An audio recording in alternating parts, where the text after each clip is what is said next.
So, Did I tell you? I sold that track. you sold which? That track. Really? Yeah. That we have at the top? Really? It's this little German, and it's like background music. I think it's fantastic. They go with it, but that's one that we sold. Yeah. Oh, that's great. That's neat. Oh well, good. Is it going to show up in like a commercial, industrial TV show? What it's is a it? German movie. German movie. Yeah. It's a little German movie, and a guy Sweet. they contacted me, and they're like, we want to buy.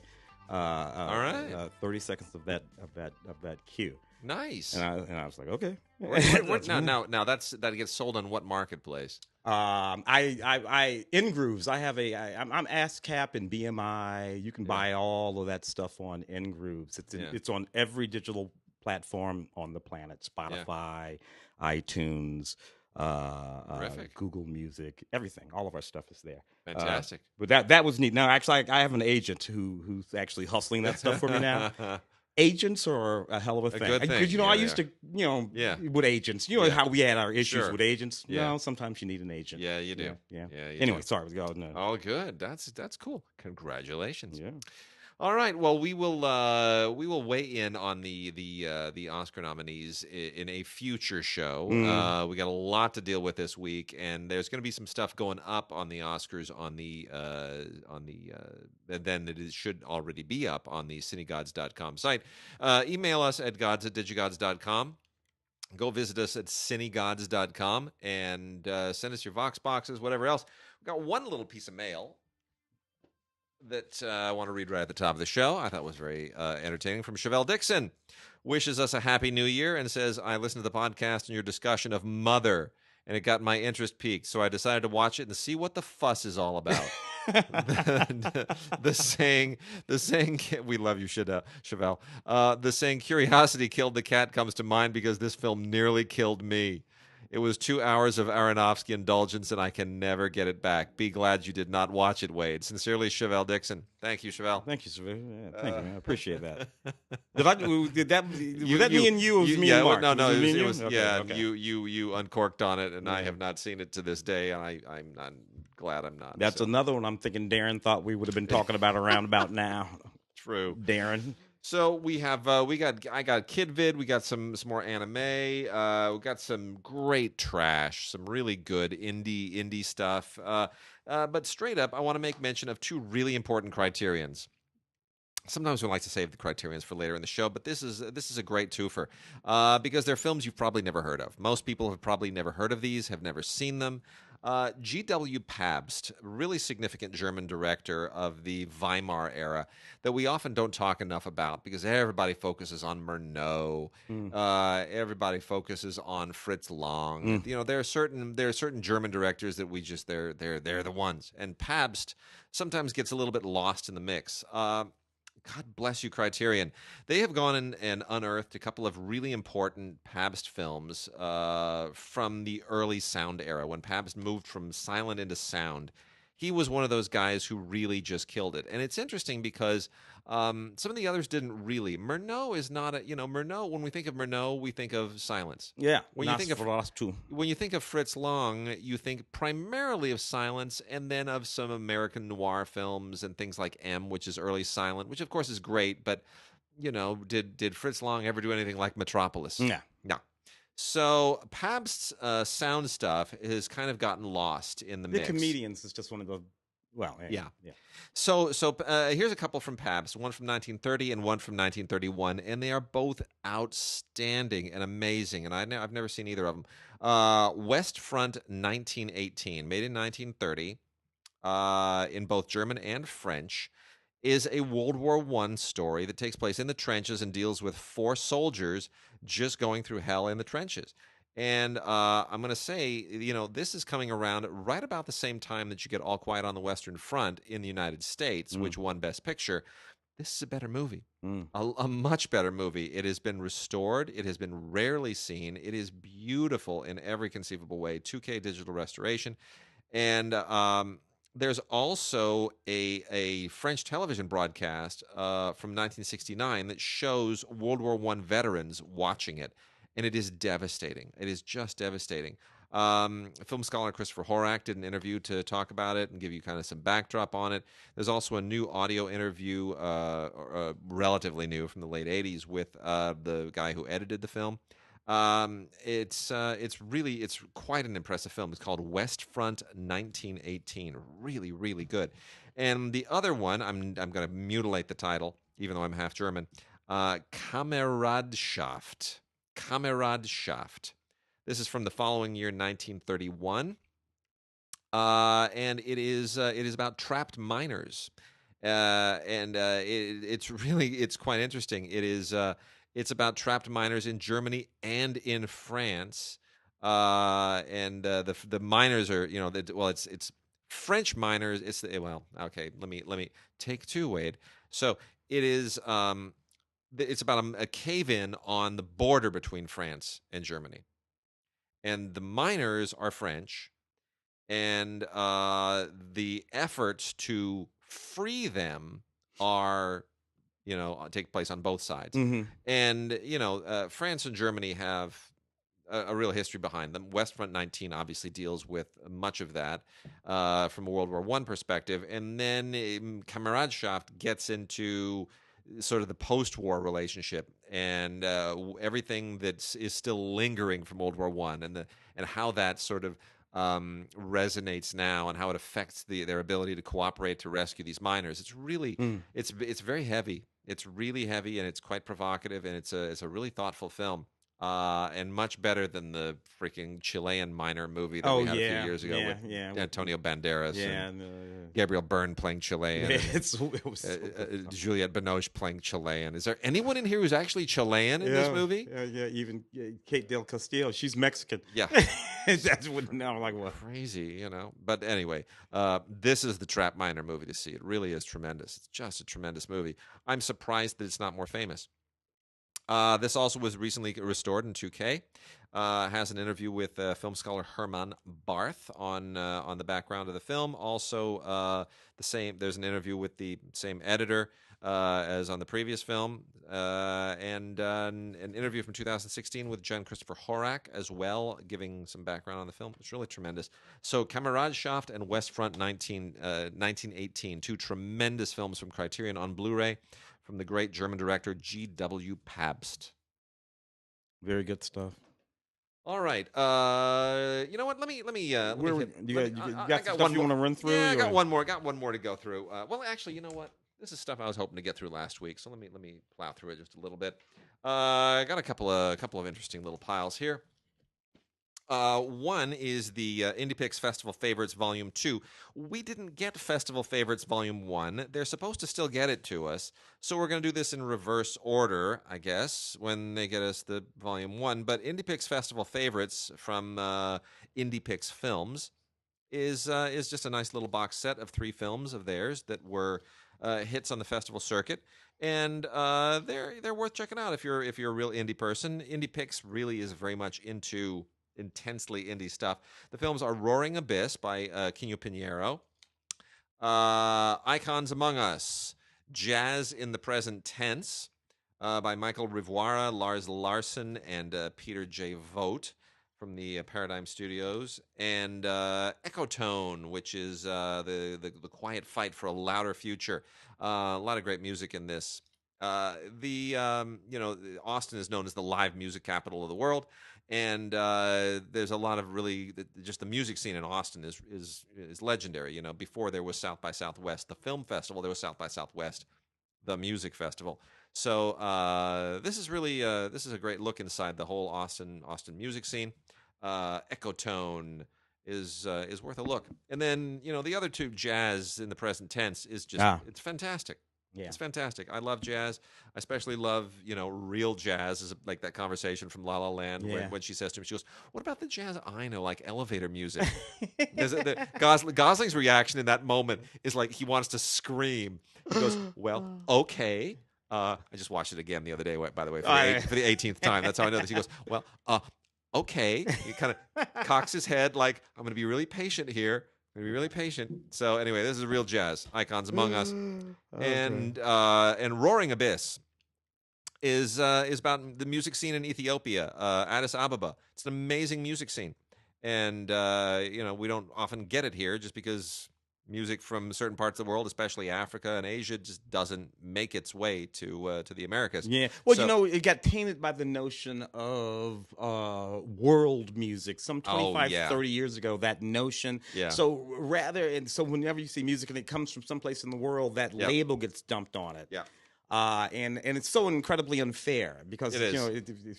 that's a made up label It's anyway. great That stuff. was a marketing thing, and this is just music, and It's so good. it's so hot. It's so good. And then lastly, I got a whole bunch of stuff here from Uncorked Entertainment, Uncorked, and the people at High Octane Pictures, all being released together. This is schlock, and it's glorious schlock. It is. This is at a certain level where people are spending no money just to have fun and make crappy movies that why not? Seriously, why not? Let's go nuts. So here, I'll go through them real quickly because this stuff is, you put this on. So this is what I always recommend to people. I've done this for years. If you're having a party, don't put on like a real movie. No. Put one of these on. Yeah. Because it's something to talk about. And every time you look at the screen, something perfectly ludicrous will be happening. And like, people what will. the hell? It's a conversation starter. People will laugh. Nobody will know what's going on. They won't recognize anyone on the screen, and they will have no idea what's going on. Antimatter.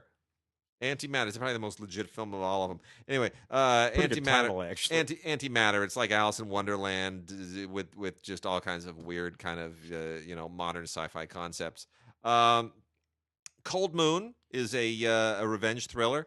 Actually, Cold Moon is interesting because of some of the people involved. There are some quite legit people who had a hand in this film, oddly enough. So it's worth. This one might be actually worth checking out. Okay, now we're getting totally nuts. Circus Kane. This is just a raw, naked attempt to take advantage of it. It's funny because I got it over here. We're going to talk about it, and they're like, killer clown, red balloon, plaster it right on the cover, and spend like $1.90 to make it look a little bit horrific. The artwork for that box cost more than that movie. It probably did. It's absolutely hysterical. Balthazar Kane is the evil villain here. Anyway, Circus Kane, hilarious, really hysterically funny. The ice cream truck. Welcome to the neighborhood. Okay. In a certain way, though, I am happy that there is a space again for these films. Oh, I am too. Because there was a space for these films when we were kids. Sure, in the 1970s. Yeah, in the 70s 60s. and stuff like that. There was a space, and that kind of went away for a while. The VHS happened and all of that kind of, and then everything got all sophisticated there for a while. But now there's a space for this stuff again, and you can make a $1.95 movie. He's a murderous ice cream which truck, is great man. because that's where people need to learn how to make movies. Sure. Learn how to make movies making one of these damn things. By the way, like we should point out, Sam Raimi and Peter Jackson started by making these movies. Thank you. Yeah, Toad back in the day, all this kind of. That's why they learned to make movies. He's an ice cream truck guy and he kills people. Yeah. What more do you need to know? Because technically they all are. All ice cream truck guys are. And then we have Friday the 13th. Oh no, it's not Friday the 13th. It's the 13th Friday. 13th Friday. As if that's going to avoid the lawsuit. Oh, it's too funny.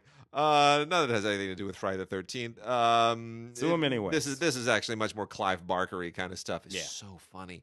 It really is. It's like there's an orb that sort of opens up the demonic domain, kind of like the little square in the Hellraiser movies. Here we go. An American Werewolf in... Oh, no, I'm sorry. I got that wrong. Carnivore, Werewolf of London. Yeah. I just love that they're sitting around and they're looking at all these movies and they're like, how can we rejigger this title? It's so great. Anyway, what am I going to tell you? It's in London and there's a werewolf. And there it is. It's done. And, you look at some of the... They did that in porn for years, by the way. They would take a movie and just rename it. And as if we didn't have enough killer clowns, Tim. Yeah. Clowntergeist. Come on. He's a clown and a ghost. He's a ghost clown. The reason you're afraid of clowns. Clowntergeist. No, actually, the reason I'm afraid of clowns is because they're just creepy to begin with. Yeah. And it freaks me out even more. But if you want to add to it, sure, why not? The clown makeup in this thing is just fabulous. So anyway, this is all about a girl who she's just terrified of clowns. She's absolutely terrified of clowns. and she winds up having her own little It experience all by herself, and it's a complete takeoff on It. It's just absolutely fantastically funny. And then the last one is Sightings. They see you. This is basically Paranormal Activity, all reduced to a schlocky exploitation film. Shot in the middle of nowhere, and God bless them for it, because it just makes it all that much better. So, whole lot of fun there.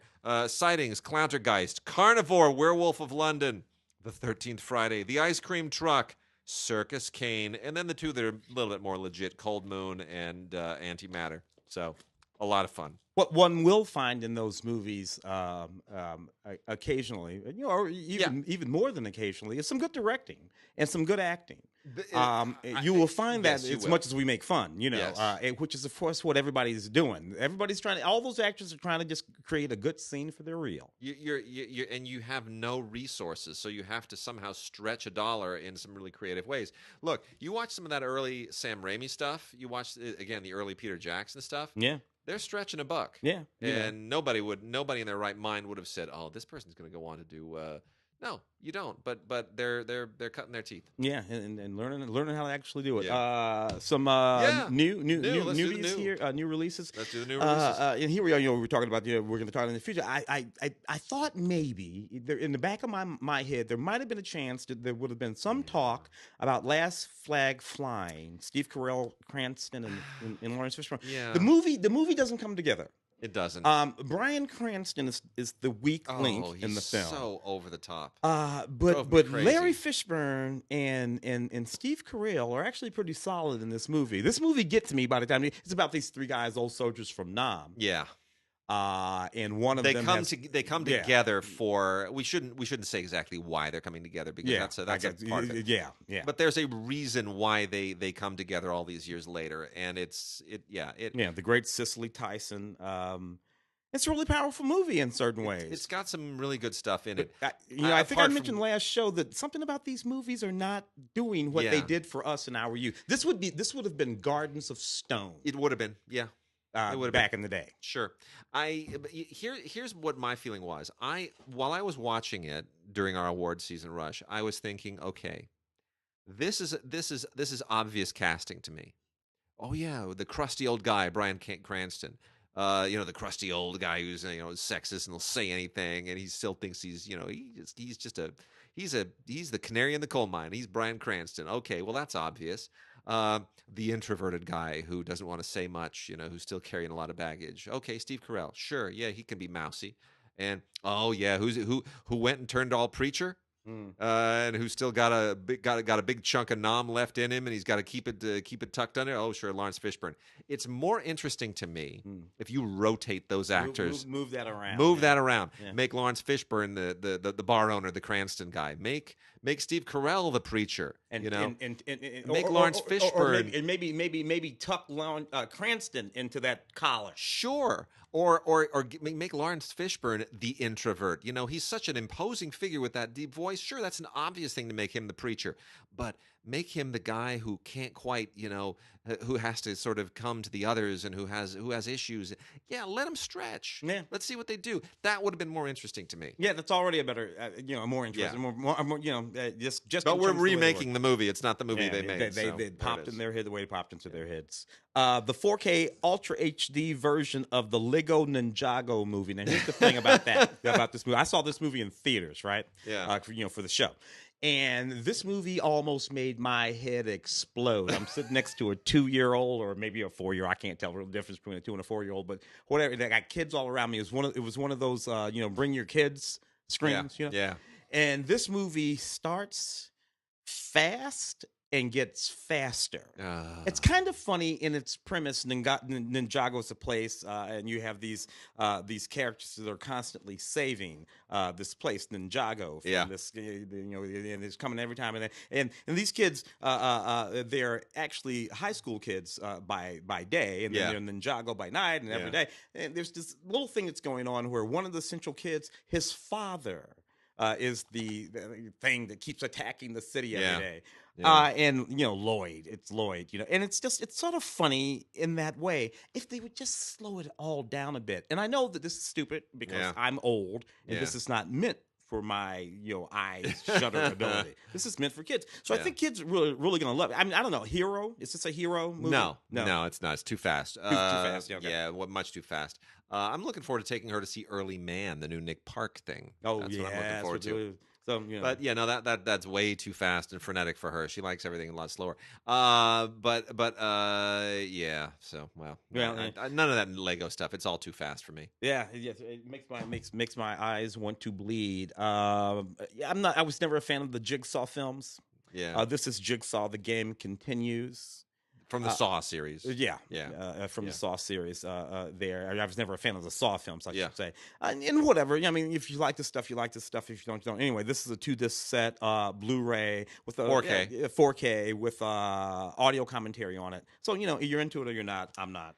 4K Ultra HD for Blade Runner 2049 is a dazzling thing to watch. If you want to see what HDR can do, if you've got a high dynamic range setup, and you want to see exactly how much more you get out of HDR and 4K than you did out of Blu-ray, this is the movie.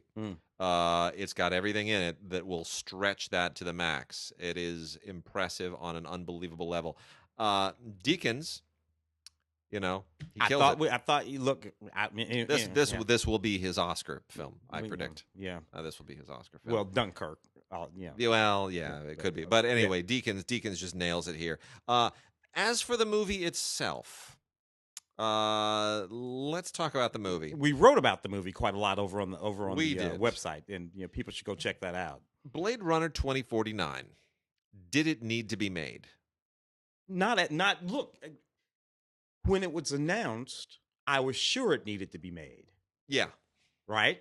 And then it happens, and I'm absolutely positive it didn't. Yeah. So that's what happened to me on that day. And for one thing, look, homage is one thing. Yeah. This film is almost a duplication of Blade Runner with present day technology and scale. Present day technology and scale, but anyway, go on. I have a whole weird take on this that nobody else has, and that is that on the one hand, it's regurgitating all the same themes of identity and all that stuff that was more or less tackled and sufficiently settled with the first film, and I don't know that we needed to go to this place. But the other thing is, it's also at the same time not really a Blade Runner movie. It's 2 hours. It's nearly 3 hours long, and the direction is very, very different. Denis Villeneuve, who did Arrival and a lot of other great films, Sicario, is an amazing director, an amazing French-Canadian director. But my theory is that he was not making so much a Ridley Scott sequel here. He was not so much making a Phil K. Dick story as he was making a Tarkovsky sequel and a Stanislav Lem film. This feels more like it belongs in the universe of Solaris and Stalker. Yeah, but Solaris, as opposed to the Soderbergh, correct. Yeah. And it just feels more like one of those kinds of movies. Now, whether that's conscious or not, I don't know. But in any case, there's a lot of good stuff in here. Gosling is terrific. But it just doesn't feel necessary. Yeah. There it is. And I think that the audience sort of responded to it in the same way. It is a delightful thing to watch, literally watch, see, and delight in all of what you're seeing. But at the end of it all, a few things. They sort of divulge a few things. But you don't feel like I didn't feel at the end of that the way I felt at the end of Blade Runner. I did not either. Like I had a transformative cinematic experience. No, this was just a big old movie. Yeah. What are you gonna do? Hey, we were just talking about all those clown movies before. Well, this is the one that actually worked. And did you think it would? No. I didn't either. For one thing, I didn't think anybody could do as well as Tim Curry. Right. Because, from the 1980, the TV miniseries. Whatever it was. Because Tim Curry was absolutely extraordinary in that. And, of course, there's the book. Yeah. My wife was a big fan of all of these books. I remember buying this book as a hardback book way back in the 80s. But in fact, Bill Skarsgård's performance in this movie, while it's different from Tim Curry's. Yeah. In Has terms to of be. technology and things that they could do, Tim Curry is still fantastic. But this was pretty damn good, man. I was quite surprised. I was shocked, and I was grateful. And here's the thing: when I heard they'd making a movie out of it, I thought, well, that's a big story. I mean, there's the kids stuff and there's the adult stuff. You know, there are two huge separate stories to this. Everything that happens when they're kids and when they're adults. And the TV miniseries is like 6 hours long. Mm-hmm. It's long. It really gives you an epic saga. And I thought you're gonna totally cheat me if you try to do that with this movie. And then I realized while watching it, oh, this is just the kid portion. Mm-hmm. They're gonna do the other one in like a year or two. Great, Very bright. I'm in. Yeah. Very smart. I was glad you're not gonna try to. And I wasn't aware of that going in, so it was nice to discover that. I saw this with Lael, one of our Film Week colleagues. Yes. Lael and I saw this in Ray's class. Ray wanted us, he invites, for those who don't know, our friend Ray Green, a colleague on CineGods. Ray teaches a class at LMU and invites his friends and colleagues in every once in a while to talk about the movies that he screens. And so he had Lael and me in to talk about it that week. We were also on Film Week to review the film, so he wanted us to see it in his class, so we'd have a spontaneous reaction for the kids, so forth and so on. I kid you not, Lael, about a half an hour in, nearly jumped into my lap. I nearly jumped into the lap of the kid that was sitting next to me. There was some, 19-year-old next to me. I don't know who she was, but I nearly assaulted her right then and there in the theater. Oh, I'm sorry. I didn't know what I was doing. It scared me the daylights out of me. It's and I know movie. The story. It's a neat movie, It's great. but well realized. Yeah. Deleted scenes on this. And extended scenes on this. So even if you've seen it already. 4K. Yeah, and it's in 4K. So even if Pennywise you've seen it already, will be getting in your face in 4K. Yeah, tap it up again. That's one I can recommend yes, right there. For sure. Dude, November Criminals. Chloe Grace Moretz and Ansel Elgort, who of course was the Baby Driver. Why is he doing another Baby Driver movie? Isn't this kind of the same movie? More or less, one of these kind of things. And what are his agents thinking? What I don't get is how how a movie with her and him in it don't get a theatrical release, a significant domestic, U.S. theatrical. But there it is. It's getting tough out there, man. I know it is. It's crazy. But if I were in his shoes, or if I were his parents, whoever's pulling the strings, I'd have a real sit down with the agents, and I would say, Baby Driver, good move. But you know what?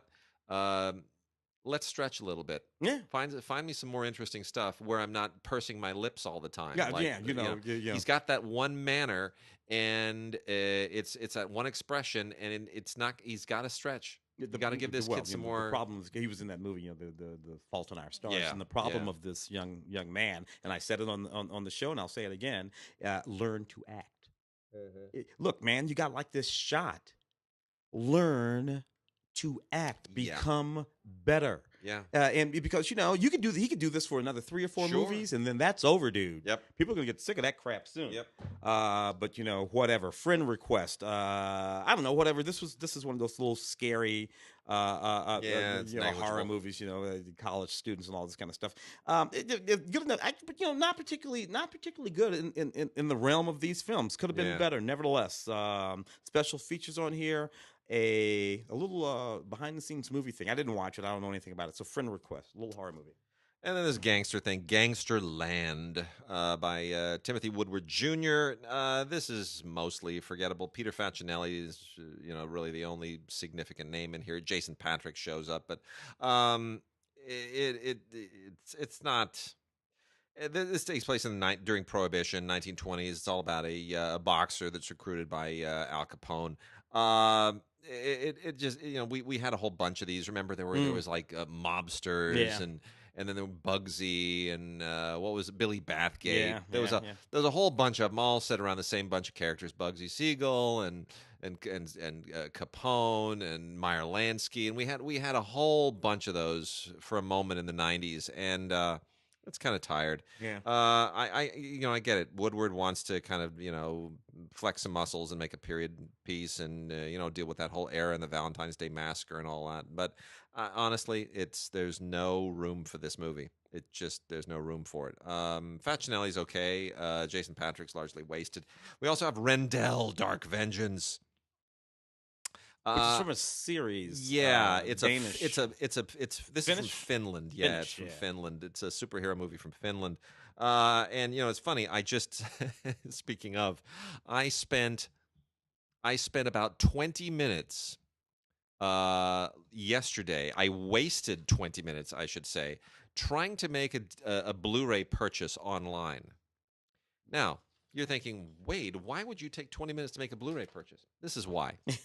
Because I found out that in 2016, one of my all-time favorite films, the 3-hour and 15-minute Finnish war epic Talvisoda from 1989, that is officially the most advertised, the movie with the most expensive Oscar campaign in the trades in history.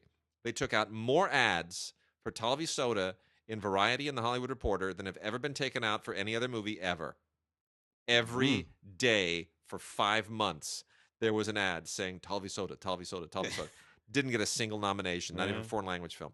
It's still a great film. It's about the Winter War in 1939 when Stalin attacked Finland to try to annex it. And nobody paid attention because everybody was preoccupied with Hitler. Right? So no one paid attention to the fact that Stalin and Finland are at war. Involved in this little internay scene, yeah. Oh, what the Finns went through was horrible, absolutely horrible. It's a devastating movie.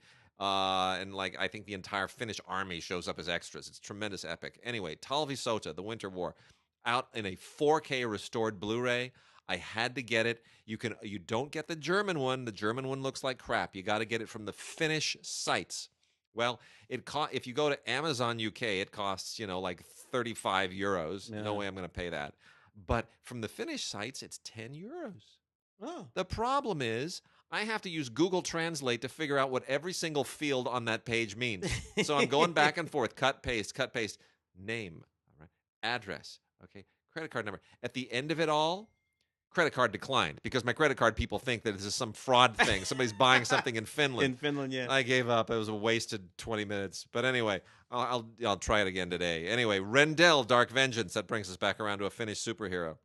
So anyway, there's this corporation called Vala, and they've invented this vaccine that has horrible repercussions, and Rendell is the superhero who declares war against Vala. And you know what? It's not like an American superhero movie. It has some real production value behind it. It's promising for a franchise. I could see them doing something with this, and I am very impressed by the filmmakers involved. This is not what I normally expect out of Finland, which tends to make very artsy, traditional period films about World War II and coming of age movies. And Finnish movies are very good, but they just don't travel very well. This could travel. So look for Rendell, Dark Vengeance. It's very interesting. The Square, which is this is this little wacky film that people were talking about a little while ago. It was, won the Palme d'Or. Yeah, it did. It won the Palme d'Or at Cannes. Was expected to be more of a foreign language hit than I think it became. It turned out to be. Elizabeth Moss is in it from Handmaid's Tale and Tell. Set in the art world. It's kind of poking fun at the art world. Yeah, it's a satire. Yeah. It's Swedish. The square in question it's all related to a museum and modern art. Yeah, and the idea of this art space called the Square, and this curator guy who's doing this thing with it, and he has this interview, which is really very funny. That interview is great with Elizabeth Moss. Yeah, that's very funny. He gets involved in this sort of odd little relationship with her that goes a little bit sideways, and then he starts to go a little bit sideways, and it's mocking a whole bunch of things. And I think a lot of people didn't get that it was making fun of these things. The satire is very subtle. Yeah. And this is one of those movies that does well at Cannes. Underground by Emir Kusturica is another one, which is actually coming out soon from Criterion, by the way. But yeah, this is one of those films that does well at Cannes because I think foreign audiences and juries tend to understand it more than Americans, who will sort of cock an eye and go, Yeah. "Should I be laughing at I this?" think American audience just took it a little too Yeah, they seriously did. in terms of what Sure. it had. Anyway, whatever. It's Yeah. it's sort of neato. Dominic Weston also. This has a few special features on it, including some behind the scenes stuff and some casting tapes and whatever. Yeah. Claude Autant-Lara, Four Romantic Escapes from Occupied France. This is the wonderful release from Criterion's Eclipse series. We were getting a lot of Eclipse releases for a long time, and then they kind of stalled, and a lot of people were emailing me and asking me, is the Eclipse line done? Is it finished? And so I emailed them, and they said, no. We're still working on stuff. And the thing is, every Eclipse release is a boxed set. So there are multiple movies that they are cleaning up and this kind of stuff, and they don't come with extras, so they're paying attention to the transfers. And Claude Autant-Lara he's a contemporary of the directors who inspired the new wave. So he was there with Melville and a lot of these other guys, and kind of gets lost during the new wave period. And mostly what he's primarily known for are very sort of opulent comedies. And you could probably compare him a little bit to Sturges or Lubitsch in some ways, but anyway, he made some very interesting films, and these are four romances, four basically period romances that were made during the occupation in 1942 and 43, and then the last one was made after the war, Sylvie et le fantôme. The other three, Lettres d'amour, Douce, and le mariage de Chiffon. Really very clever films, very enjoyable, and a wonderful discovery. So, if you're not familiar with Claude Autant-Lara, this is Eclipse Series 45 from the Criterion Collection. Definitely check it out. Four really interesting films and a wonderful, the film that we mostly think of from this particular period, from the occupation, is The Children of Paradise. And it's nice to get a little broader idea of the other films that were being made during the same period, especially by a filmmaker that we're often not exposed to sufficiently. So it's very, very nice. Claude Autant-Lara, Eclipse Series 45, Four Romantic Escapes from Occupied France. Félicité. I love this movie. Yeah, it's a really Love powerful movie set in Kinshasa. This is from a Senegalese French filmmaker. Yeah, whose career has mostly split the difference between French and Senegalese sensibilities. And I just think this is a great movie. About this young woman. She's a singer. She's working in the capital.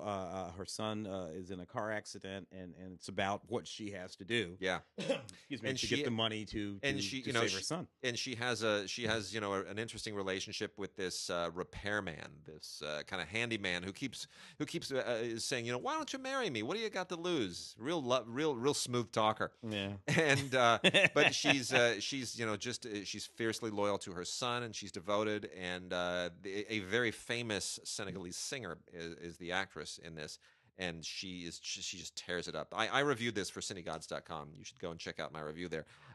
It's a really wonderful, powerful film, and one of the few films that sort of looks at the urban family dynamic in a certain part of East Africa. So it's definitely worth checking out. Yeah. Stefan Zweig, Farewell to Europe. Another very, very good film about that writer, Grand Budapest Hotel, your film, Wes Anderson's film, all that kind of stuff. Yeah, and during his period when he was in exile during the war, again, a very, very, very powerful film, very psychologically penetrating film that you should just see. This is a DVD from First Run Features, and I thought it's in German, English, and Portuguese, and French, and Spanish with subtitles. But I thought that there was a commentary track, but there is not. Well, should be. Yeah. So I got some good Blu-rays here. Let me go through this little stack here. First of all, and they're not my kinds of movies necessarily, but they're all worth. They all have historical or archival value. Raro Video now distributes through Kino, And they keep finding these really interesting, primarily Italian movies from the 70s in particular. So Raro Video went and unearthed the Fernando Di Leo directed movie La Seduzione. You should be able to translate that all by yourself. So this stars Maurice Ronet, who a lot of people probably know from Purple Noon, if you're a fan of that. Who plays this cad who goes back to Sicily after his father passes away, and he there gets involved in this this kind of this romance with a certain woman played by Lisa Gastoni, and that then dovetails into some of that usual Italian stuff that you get, where it feels a little bit exploitative, it's a little bit artsy, and then it goes real dark in a very strange way, and you sort of don't see it coming at you from left field. A lot of films, Italian films from this period, still feel to me like they're trapped between being soft core and being legitimately art films. Art house, and this is one of those. You're like, this is trashy, but there's something going on, and it's really well made, but it's still trashy, and I don't feel like I should be liking it as much as I am. So it's an interesting artifact from 1973, La Seduzione. Fernando Di Leo, never quite gets a lot of respect, but Raro picked a good one here. We've also got a film by a director I am not a fan of. Arturo Ripstein is not one of my favorite people. Time to Die from Film Movement Classics, however, is you sort of gotta give this some props, because Gabriel Garcia Marquez wrote the screenplay, and even though I am not a fan of Ripstein, it's quite an interesting film. This is basically a Mexican Western, and this was made in 1966, when Westerns were either of one variety, the American, or the other, the spaghetti Western. You were either the Italian or the American, and nobody was really making anything that didn't sort of fit either the one mold or the other, the John Wayne mold or the Eastwood and Franco Nero mold. This is a third way. And it's very interesting because you watch this and you realize that a lot of what Ripstein was doing here kind of informs Peckinpah. And Peckinpah clearly is very aware of this and integrates a lot of Ripstein style into his old work, into his own work. So, because there's a moment when Peckinpah really kind of changes. So it is worth checking out. It's very interesting. It's got revenge and all the usual stuff that you get in any Western, but it's extremely interesting, and the script by Marquez is really literate and very, very strong.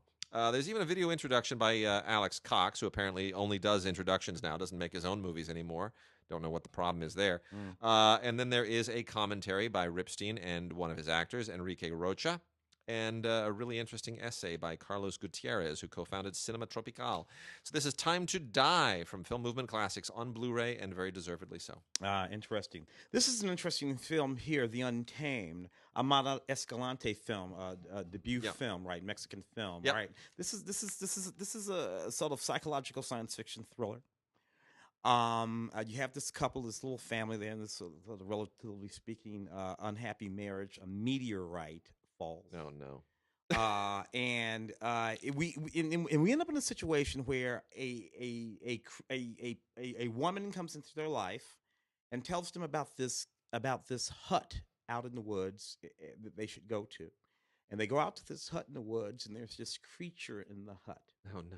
Related to that meteorite, and it becomes a very odd movie. I'll put it to you this way. It's the kind of movie where each of the principal actors in the film have to play several characters. They play their primary character and then other characters, and there's a perfectly reasonable reason why that's happening. So it's kind of neat, and I like it quite a lot. Blu-ray here, behind the scenes documentary, which is really kind of neat because when you watch the doc, it makes the movie make a whole lot more sense. The Untamed, very sexy, very sexual film. It'll stick in your head for quite a while. And we also have In Her Name. here. Daniel Auteuil. Auteuil. Auteuil. I'll just let you say all the French names. Anyway, it's about a guy who's trying to bring justice to his daughter who died under the circumstances, and it's been 27 years, and he intends to get justice for his daughter. This is pretty intense and exciting stuff. It's set in 1982. His daughter's 14 years old when she's killed, when she's on vacation with her mother in Germany, and he's just convinced that her death was not an accident, and he's gonna figure out what the hell happened. And it's based on a true case. Beautiful. Yeah, so powerful stuff there. I miss getting I miss getting a lot of great Daniel Auteuil movies here, and new ones. I got a few Blu-rays here from Kino. One is The Wound by John Trengove. You know what? This is a South African film that I'm not really fond of. I respect what they're trying to do, but I can't get with this movie. It's just deeply upsetting. It's shot in the Xhosa language, and it deals very specifically with a tribe in South Africa where there is a coming of age circumcision rituals, man, that to this day goes on, where these young men go up into the mountains. This is males, so not this is men, like grown men, like when you're 13 years old or whatever, you go up into the mountains, and where the grown men take a dirty rusty knife to your. People can't see me, but I'm shaking, and I'm just so upset with this movie. And they give you the mother of all circumcisions, and then you have to sort of you get someone who's sort of your guide, your counselor or whatever you might be. And that person is it guides you through your manhood ritual while you're up in the mountains for a while. Yeah, whatever, dude. Yeah, that's all. And then it takes a gay twist, right? Then it's about the lead character is trying to become a man, but at the same time trying to hide his sexuality, and then of course finds out that his mentor is also hiding his, and then you get into all this the secondary subject of what is masculinity and what is repressed sexuality in these tribal cultures, and is there room for it? And all those are all valid questions and all interesting questions. But the whole circumcision sequence is so haunting. I just couldn't get through the rest of the movie without having that just burning a hole in my brain. It's the psychosexual, erotic stuff is not really necessary here. Oh, it's just so disturbing. Then we've also got Kills on Wheels by Attila Till. This is presumably an action comedy, although it really it pushes the envelope. I've been to Hungary. I spent a little bit of time in Hungary, and the Hungarians have a curious sense of humor. And this was submitted this was their official submission for the Academy Awards last year. And I remember and watching it, I'm thinking, what were you people thinking? Really, truly, the idea is you have these kids who are disabled, and you build this action comedy around them that turns into kind of a gangster comedy, and it really is on the edge. You kind of like, that's not funny. I know you think that's funny, but that's really not funny. I'm all about pushing the envelope with comedy, but boy, you kind of go, oh, I don't feel comfortable laughing at people in wheelchairs. There's a right and a wrong way to do that, and this kind of ooh. So Attila Till, you've got some talent, but I don't know, man. It's a little bit. It even pushes my buttons in a strange way. And then here are my two favorites. Yes. Jean Gabin. So Georges Simenon, the famous Belgian writer, created this fantastic detective character known as Maigret. And they made some wonderful movies, specifically Maigret Sets a Trap and Maigret and the Saint Fiacre Case. These are really fun. Director Jean Delanoy directed both of them, both based on actual novels, not just the character. But they actually are adaptations of the novels, and they're just a whole lot of fun. And Jean Gabin is older in these films. These are with him well past his prime. He's not in his Grand Illusion era anymore. These are, late 50s, 58 to 59. And it's a lot of fun. He just chews the scenery, and he has a lot of fun with the character, and it's, crusty, and especially Annie Girardot. If you're familiar with Annie Girardot, she's wonderful in the first film, Maigret Sets a Trap. Absolutely delightful.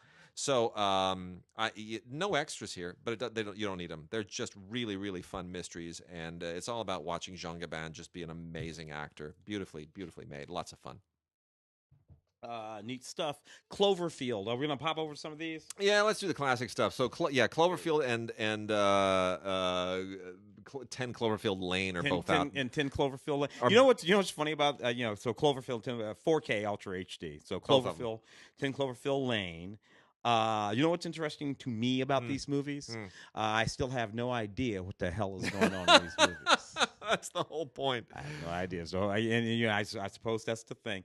And sort of neat. Which one do you like best? I'm biased. We know Matt directed Cloverfield, and Brian produced Cloverfield. I know the people who made it. Yeah. I know how this film got made. It's like everybody that I know.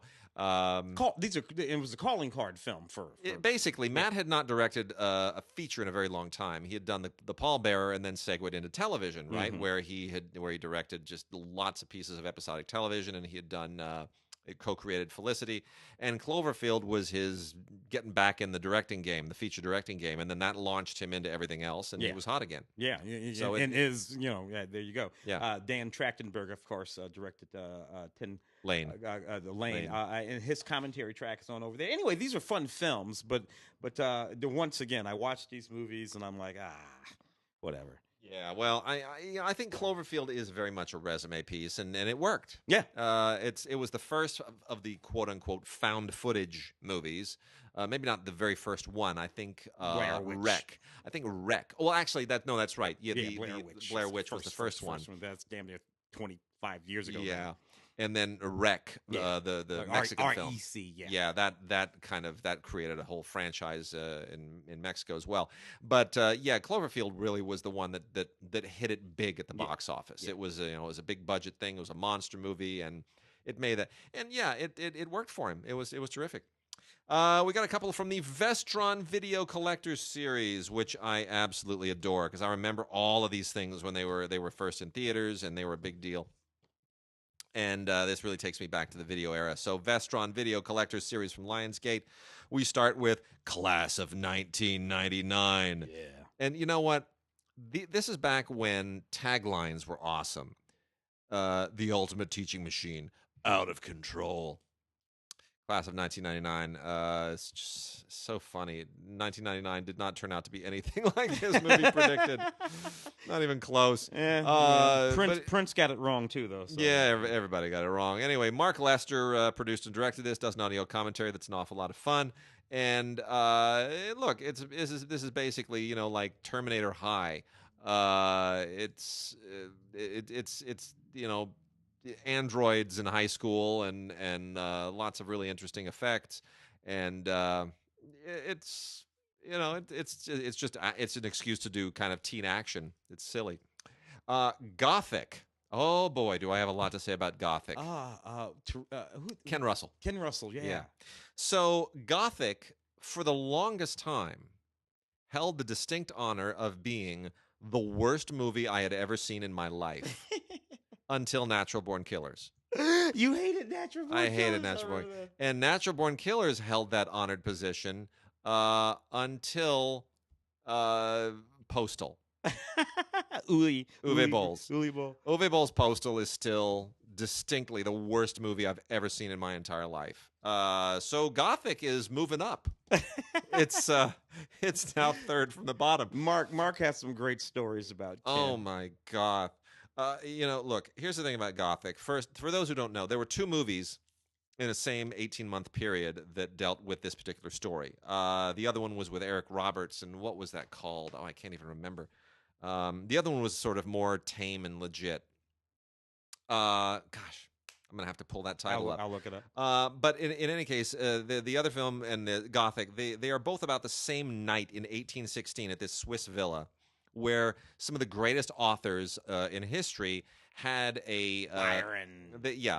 Byron and Shelley and Mary Shelley. They had this drug-fueled orgy, and they all got delirious and hallucinated like mad on opium or whatever was going on. And then the next morning, I think I'm gonna and presumably, Frankenstein was birthed by this. Mary Shelley thought of Frankenstein during this, hallucination, and there are all of these. Dr.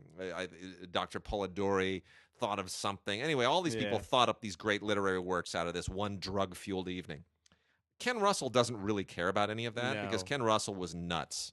For those who don't know, we were supposed to interview Ken Russell for Stupid for Movies when Mark and I did Stupid for Movies, and you sat in on that a couple of times too. So Ken Russell was in town for something at the Academy. We were supposed to interview him at the Lowe's Hotel in Santa Monica. So Corey, good friend Corey got down there with the crew first. Corey was there waiting. I was getting down there to interview Ken Russell, and as soon as I get there, Corey and everybody and the crew are sitting in the lobby, and Corey says to me, he won't come out of his room. I said, what do you mean he won't come out of his room? We talked to the publicist. He knows we're coming. He goes, no, they called up, and he hangs up on us, and I went up and I knocked on the door, and he yelled at me. What? I shouldn't have been surprised. It's Ken Russell. He's out of his mind. He's a lunatic, and he's getting senile at that time too. Yeah. And I called the publicist, and I said, he's supposed to be at the Academy this evening, and we're supposed to talk to him before he goes. Could you tell me what the deal is? And they're like, we're so sorry, we don't know. We have no, like the publicist was just apoplectic. She clueless, had no idea what was going on. And that evening, we didn't interview him. We gave up and went away. That evening at the Academy, the interview with Russell was a train wreck. Oh, yeah. Was a train wreck. It's legendary. I think it's on YouTube. He's basically not answering any question. He's just laughing at the interviewer. He's just cackling like a madman on stage. It was a train wreck. Mark actually has Mark audio. Was there. That's right. Mark recorded audio. Oh, my gosh. Audio. It's you can hear Ken Russell cackling from the stage, echoing. It's just so crazy. He's just out of his mind. And Gothic is when he was going there. Yeah. When he made Altered States, he was still halfway in this realm. And then there's like Lair of the White Worm, and then we get to Gothic, and Gothic is just out of control. This movie is ridiculous. And yet, I find it irresistible on a certain level. I hate it so much that I just want to show it to people so that they can see what I'm talking about when I tell them, no, you have not lived until you've heard Julian Sands scream, "It's decay! We've got to send it back!" My favorite awful line in movie history. Oh, it's decay. We've got to send it back. What does that even mean? And then Gabriel Byrne says, "No, look." I forget what the actress's name is. What's the other actress in this thing? I forget her name. It's what's his name's Miriam Sear. Miriam Sear. Yeah. So Natasha Richardson. Basically, it's Gabriel Byrne, Julian Sands, Natasha Richardson, Miriam Sear, and Timothy Spall. Timothy Spall, at one point takes the cross off of the bed. This is about 1986, by the way, about 85, 86. Completely whacked. Something like that. Yeah. I saw this at a midnight showing at UCLA with my friends, and we got out at 2 a.m, and we stood there in the quad until 3:30 in the morning, screaming about how much we hated this movie. So we honestly, I'm going on. I swear I'm gonna tie this up in a second. So Timothy Spall, at one point, he's lying in bed. He takes the crucifix off the wall behind him, revealing a nail, and then he takes his hand and he just starts impaling his hand sadomasochistically on the nail. What? Yeah. At a certain point, Miriam Sear says, "Look into my eyes," and Gabriel Byrne says, "I am." And she says, "No, my eyes." And then she drops her top, and they're like eyeballs instead of nipples blinking at him. It's insane. And then Miriam Sear at one point is crawling around naked with a rat in her mouth. Yeah. And Gabriel Byrne says, "No, don't you see? She's trying to tell us to stand up to our fears." Yeah, I know too much about this movie. It's insane. Coke was a hell of a drug. Middle 80s. I know. I'm selling it, and I don't want to sell it. But anyway, it's Gothic from the Vestron Video Collector Series. Tim, I'm done. It's insane. It is crazy. What's nut is Hell Night, 1981, kind of just as crazy, but meant to be at least anyway. It's one of those movies where college gals they have to go. They live in this house, and there's a crazy old lady in there, and there's a massacre of her family, and she terrorizes them, all that. Whatever.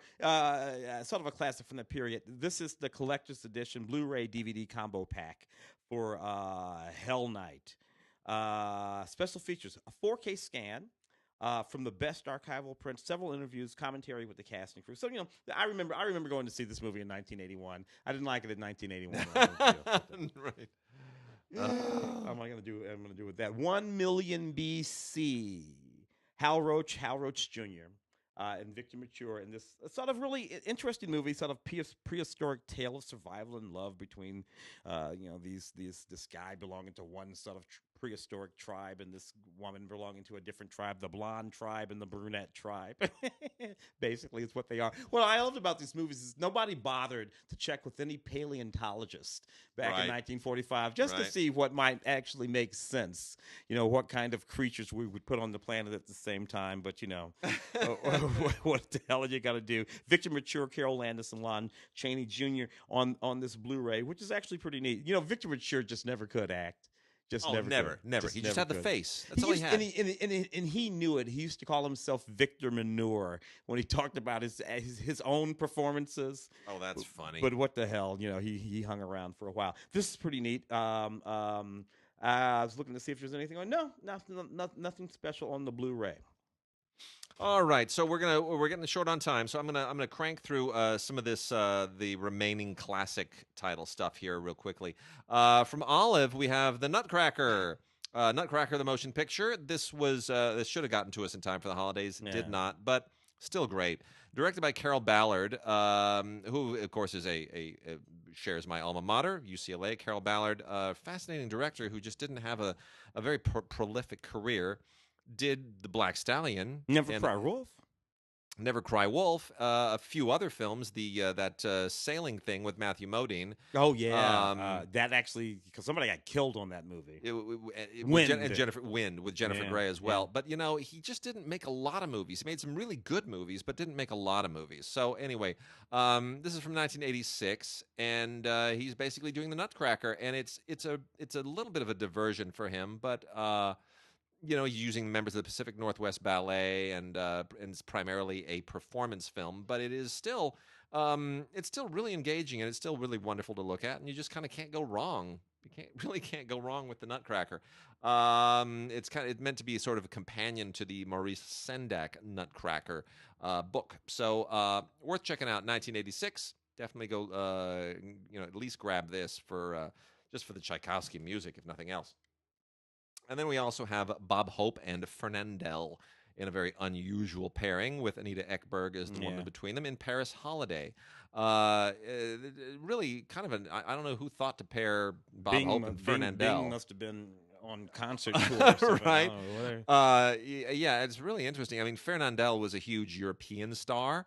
Bob Hope was a big global star, but it's an odd thing to kind of put the two of them together. And yet it is a funny film. It's a very it's kind of a minor comedy classic. With Bob Hope as an actor who is trying to do some movie work, purchasing a screenplay in Paris, and winds up getting into this kind of a caper. And then there's Fernandel and Anita Ekberg, and they have a lot of fun.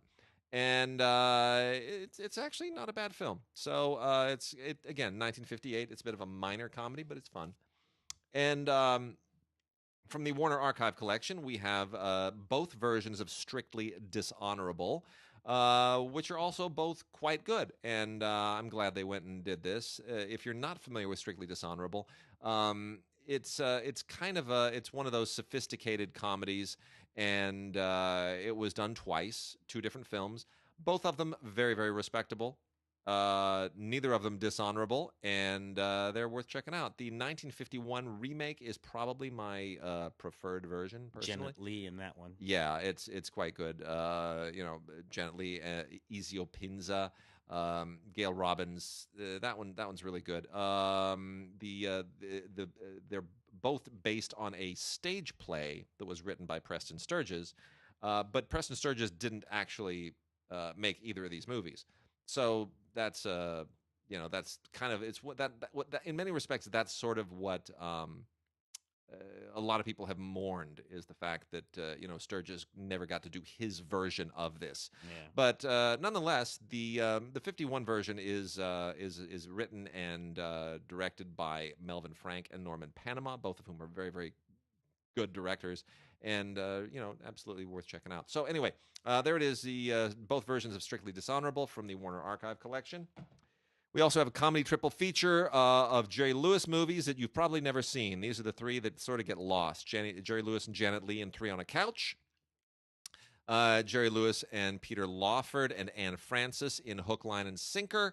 And Jerry Lewis in the very underrated Don't Raise the Bridge, Lower the River, which I thought is so funny. I still love that film. I think it's absolutely great. Terry Thomas is in it. Yeah. You put Jerry Lewis and Terry Thomas in a movie together, you've got me sold. That's directed by Jerry Paris, who otherwise is best known for Happy Days. Yeah. Jerry Paris' son is actually a friend of mine. So just saw him the other day. We worked at the Man's National Theater together. I like Three on the Couch. They're such fun films. Marianne Mobley. And then Hollywood's Greatest Screen Legends, 50 of the best actors and actresses of all time show up in 20 hours of biography. Julie Andrews, Katharine Hepburn, Laurence Olivier, Cary Grant. Oh my gosh, it's 4 discs and on and on and on. You name the star, they've got a little biographical sketch here. It's a nice little sort of video reference thing to have on hand if you're an old movie fan. So Hollywood's Greatest Screen Legends, 50 of the best actresses and actors of all time. Locked and Loaded is a 4-barrel combo of really bad movies, which includes Second Command with Van Damme, Red Sands, Extraction, Operation Rogue, which is a Roger Corman produced thing. None of these are any good, but they are what they are. Enjoy yourself, knock yourself out. It's just something to put on in the background. And then the Durango Kid, 10 Western classics. You ever watch the Durango Kid? Oh yeah. The Durango Kid was the alter ego of this sort of like mild. It was like a Superman thing, only he was a cowboy.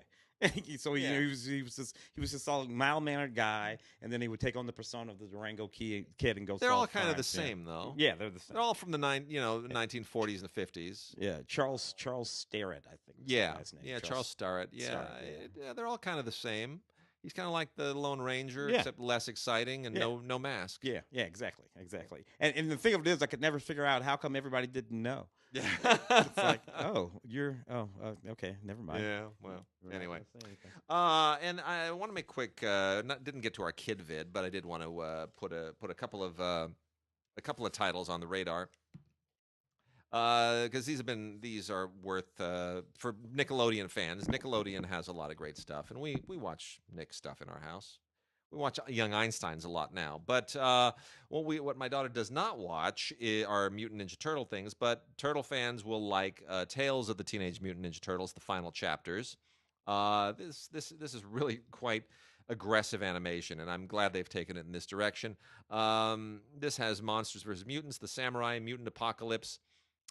This is 2 discs, so they're kind of pushing the envelope a little bit on the Mutant Ninja Turtle saga, so that is interesting. And then we also have, which my daughter will thoroughly enjoy, Nella the Princess Knight. This has a lenticular cover to make sure that you don't miss how cool and sweet and awesome Nella is. She's a princess and she's a knight.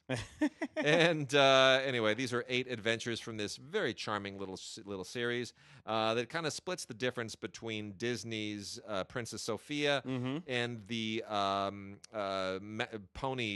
Little Pony people. Yeah, that nonsense. So it's kind of between those 2 worlds. It's not bad. And then we got a couple of Scooby-Doo things too. Be Cool Scooby-Doo. Got Be Cool Scooby-Doo, Teamwork Screamwork, which is the new Scooby-Doo. Not really a big fan of this. There's 13 episodes of this new Scooby-Doo series, which is not up to snuff with the old Scooby-Doo series, but you know, if you're into it. Yeah. And then Scooby-Doo and Batman, the Brave and the Bold. This is a crossover that Warner Brothers has done. That is just crazy. Yeah, this is better than this other new Scooby-Doo, which I don't like the artwork on at all. But this also includes a couple of Scooby-Doo vintage cartoons, including the Caped Crusader. That's sweet. So I was glad that they went in that direction and gave us the vintage cartoons to kind of tune this thing up, and it's a lot of fun. So with that, we are done, and we'll be back next week. Go us and check us out at cinegods.com. Email us at gods@digigods.com. Yeah.